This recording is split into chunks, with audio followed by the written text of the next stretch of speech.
This story starts with a huge tech company who were tenants in 2 office buildings here in the Bay Area.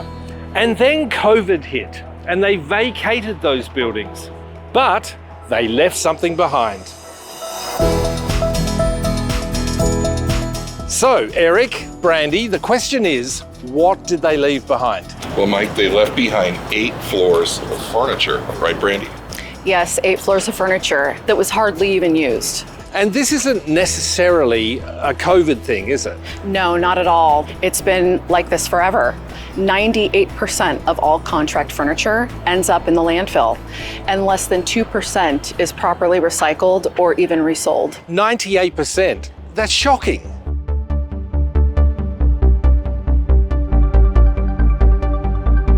Brandy, we're on one of the floors here, and this is all the old tenants' furniture. I mean, this looks like it's pretty much brand new. Yeah, it is. They were only sat in for about 6 months, and this is the human scale Liberty chair.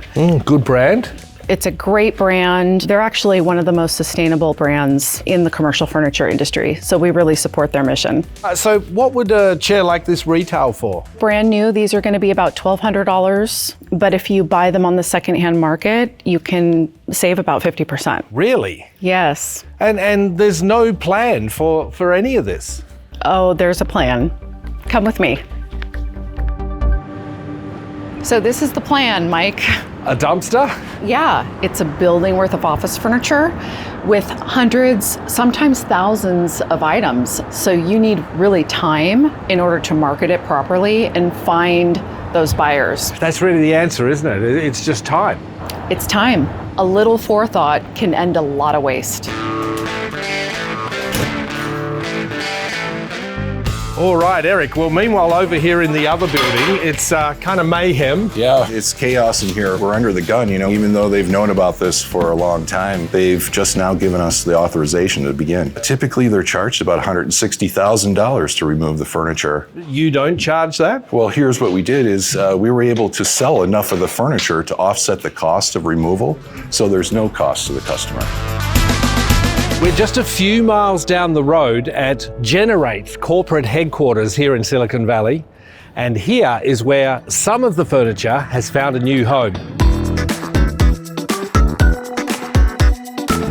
Mark, 85,000 square feet to furnish. Yeah. What was your biggest fear? Well, to be honest with you, Mike, it was satisfying my CEO's champagne taste on the beer budget I was given. Oh, right. So I guess RESEAT helped with that. They were enormously helpful. We visited a couple properties here in the Bay Area, and in no time we saw the type of furniture that we were interested in from a brand recognition for the budget that we had. And timing was good?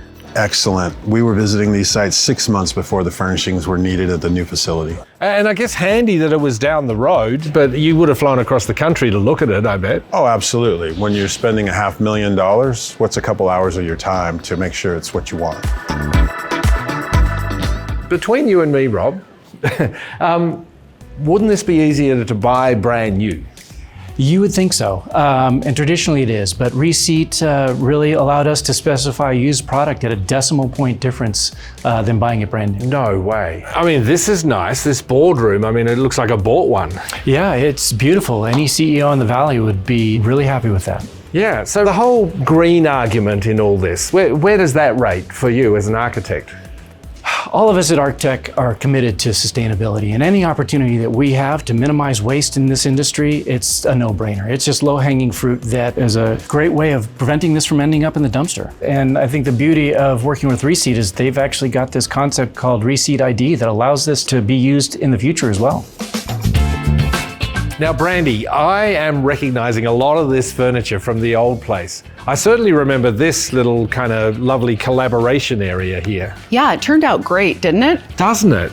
How does all this work behind the scenes? So RESEAT ID is taking the purchase information, the SIF file that the dealer uses to place the order with the manufacturer. That same file is uploaded to our platform and it automatically creates these RESEAT ID product cards. Okay, so I mean, there's the stools right here. 1, 2, 3, 4, check, I can see. That's right. And then if you want to do something interesting with this product, you go down to the bottom right after you've highlighted the item, and it's asking you, how do you want to receipt this product? Do you want to move it, sell it, or donate it? I tell you what, there's no button there for landfill as one of the choices. We're avoiding that button. And you know what else is interesting? You just used reseat as a verb. You said, come down here and reseat, a little bit like Google something. You can reseat the furniture. You're catching on.